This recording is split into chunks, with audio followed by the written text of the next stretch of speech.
নমস্কার বন্ধুরা, পলি কিচেনে জানাই আপনাদেরকে অনেক অনেক স্বাগত। বর্তমানে কিন্তু আমাদের বাচ্চা কাচ্চারা একদমই কিন্তু শাকের কোনো রেসিপি খেতে চায় না। তার জন্য বাচ্চাদের কিভাবে শাক খাওয়াবেন, এটা হলো তার একটা নতুন পদ্ধতি। এটা কিন্তু কুলেখাড়া শাক। এই শাকটা খেলে কিন্তু গায়ে রক্ত হয়। তাহলে দেখতে থাকুন আমি এর বড়াটা কিভাবে তৈরি করছি। প্রথমে এখানে আমি ডাল বেটে নিয়েছি। এটা কিন্তু খেসারির ডাল। বাড়িতে খেসারির ডাল ছিল, সেইটা ভিজিয়ে মিক্সিতে দিয়ে ভালোভাবে পেস্ট তৈরি করে নিয়েছি। আর এখানে নিয়ে নিয়েছি কুলেখাড়া শাক। কুলেখাড়া শাকটা একটু কুচিয়ে নিয়েছি, কুচিয়ে ধুয়ে পরিষ্কার করে নিয়েছি। এবারে এটা আমি রেডি করব। তার জন্য এখানে আমি নিয়ে নিয়েছি চালের গুঁড়ো। চালের গুঁড়োটা দিলে কিন্তু এটা একটু ক্রিস্পি ক্রিস্পি ভাব আসবে। এবারে আমি এই ডাল বাটার ভিতরে দিয়ে দিয়েছি সামান্য জিরে। জিরেটা মুখে পড়লে কিন্তু বেশ দারুণ লাগে। এবারে একে একে কিছু মশলা দিয়ে দেবো। প্রথমেই তো আমি গোটা জিরে দিয়ে দিয়েছি, তারপরে দিয়ে দিলাম হলুদ গুঁড়ো, লঙ্কা গুঁড়ো,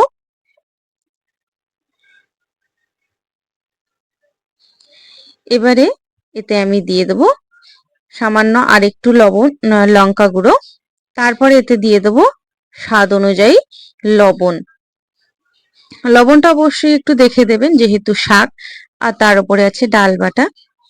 দেওয়ার পরে এবারে আমি এখানে একটু চিনি দিয়ে দেবো, যাতে একটু মিষ্টি মিষ্টি ভাব আসে। মিষ্টি মিষ্টি লাগলে কিন্তু খেতে বেশ দারুণই লাগে। এটা কিন্তু সম্পূর্ণ আমি এবার এতে পেঁয়াজও দিয়ে দেবো, আর দিয়ে দেবো চালের গুঁড়ো। চালের গুঁড়োটা একটু বেশি দিলে কিন্তু বেশ, চালের গুঁড়ো দেখবেন যে জিনিসটায় পড়ে সেটা কিন্তু বেশ একটু মুচমুচে ভাব আসে, না হলে কিন্তু এমনি একটু হয়ে যায়, নরম হয়ে যায়। এবারে দিয়ে দিলাম কুচিয়ে রাখা পেঁয়াজ। পেঁয়াজটা কিন্তু একেবারে মিহি করে কখনোই কুচাবেন না। যখন কোনো বড়া করতে যাবেন একটু মোটা মোটা করে দেখবেন পেঁয়াজ কুচাবেন, বেশ কিন্তু ভালোও লাগবে, মুখে পড়লে কিন্তু বেশ ভালো লাগবে। এবারে সমস্ত উপকরণ আমি দিয়ে দিয়েছি। এবারে দিতে বাকি আছে শাক। শাকটাও আমি এখানে দিয়ে দিলাম। এটা হচ্ছে এক আঁটি মতো শাক। আর এই শাকে কিন্তু প্রচুর পরিমাণে আয়রন থাকে। দেখবেন কেউ অসুস্থ হলে কিন্তু এই শাকটাই দেওয়া হয়, যখন যাদের হিমোগ্লোবিন কমে যায়। তার জন্য বাচ্চারা তো এমনি খেতে পারে না, তার জন্য এইরকম চপ বানিয়ে বা বড়া ভেজে যদি দেন, তাহলে কিন্তু বাচ্চারা ঝটপটি এই শাকটা খেয়ে নেবে। এবারে সমস্ত উপকরণ আমি ভালোভাবে হাত দিয়ে মিশিয়ে নেব। আপনারা চাইলে এখানে চামচ দিয়েও মেশাতে পারেন, হাত দিয়ে মেশালে বেশি সুন্দর হয়, তার জন্য এখানে আমি হাত দিয়ে মিশিয়ে নিলাম। এবারে এখানে আমি একটা কড়াই গরম করে নিয়েছি।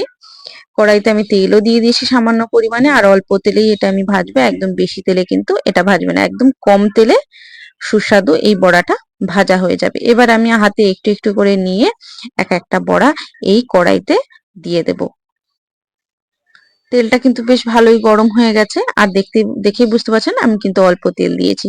দেওয়ার পরে একে একে আমি সমস্ত এখানে বড়াগুলোকে বা চপগুলোকে দিয়ে দিয়েছি। দেওয়ার পরে আমি 2 থেকে 3 মিনিট রাখার পরে এটাকে আস্তে আস্তে উল্টে দেব। উল্টে পাল্টে দুই সাইড লাল লাল করে ভেজে নেব। দেখুন এর এক সাইড কিন্তু কালার চলে এসেছে। আবার খুন্তি দিয়ে আমি একটা একটা করে এরকম উল্টে পাল্টে দিয়ে একবারে লাল লাল করে ভেজে নেব। আর এইরকম ভাবে যদি তৈরি করেন, বাচ্চারা কিন্তু বুঝতেই পারবে না যে ওরা কি শাক খাচ্ছে। চপ ভেবে কিন্তু বেশ ঝটপট এগুলো খেয়ে নেবে। আর যদি আপনারা পারেন তাহলে এখানে কুচো লঙ্কাও দিতে পারেন, মানে কাঁচা লঙ্কাটাকে একটু কুচিয়ে দিলে আরো কিন্তু দারুণ লাগবে। এবারে একে একে সমস্তগুলোকে এখানে আমি উল্টে দিলাম।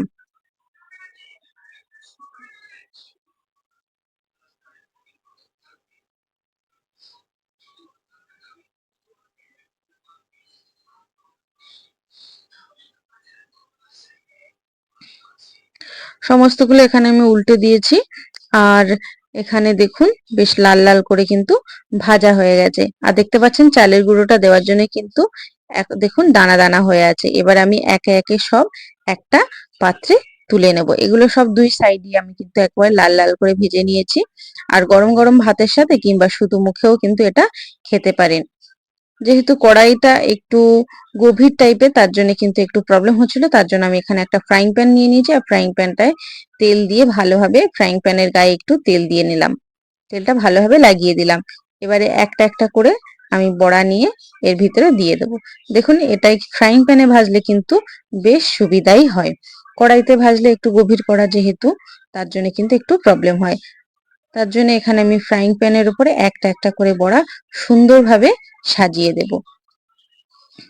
সাজিয়ে দিয়ে কিন্তু এখানে কিন্তু উল্টাতেও সুবিধা হয়, আর তেলটা কিন্তু প্রপার সববার গায়ে পৌঁছে যায়, আর ভাজাটাও কিন্তু সুন্দরভাবে হয়ে যায়।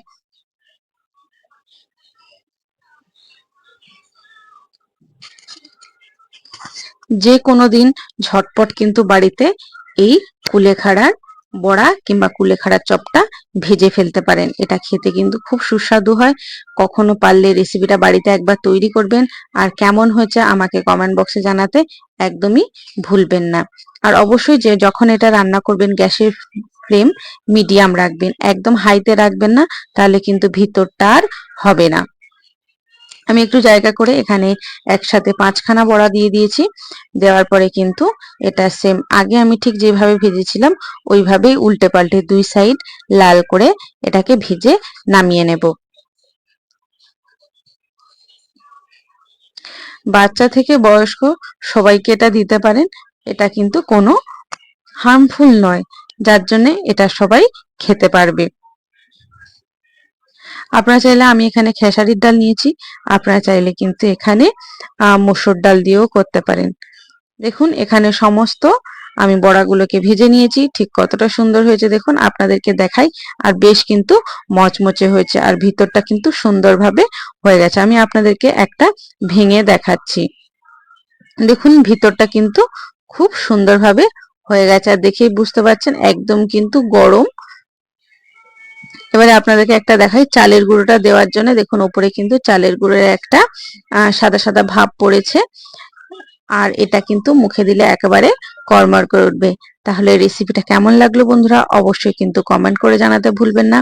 এইরকম আরো নিত্য নতুন সুন্দর সুন্দর রেসিপি পাওয়ার জন্য অবশ্যই আমার চ্যানেলটাকে সাবস্ক্রাইব করে পাশে থাকা বেল আইকনটি প্রেস করে নোটিফিকেশনটা অন করে দেবেন। তাহলে সবাই ভালো থাকবেন, সুস্থ থাকবেন। খুব শীঘ্রই নতুন একটা রেসিপি নিয়ে আপনাদের সাথে হাজির হব।